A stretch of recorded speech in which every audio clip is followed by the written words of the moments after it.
Hello, I'm Dennis with doityourselfdennis.com, and in this short video I'm going to show you how to cut tile with a manual cutter. There's not a whole lot to it. You just get your measurement. I'm just going to cut these two pieces or this piece in half.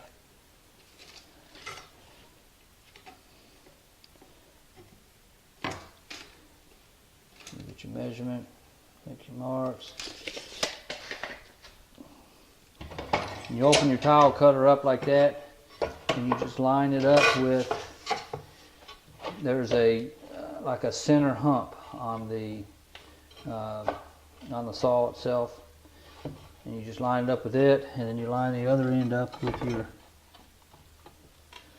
your mark that you made at this end, and then you just go over it,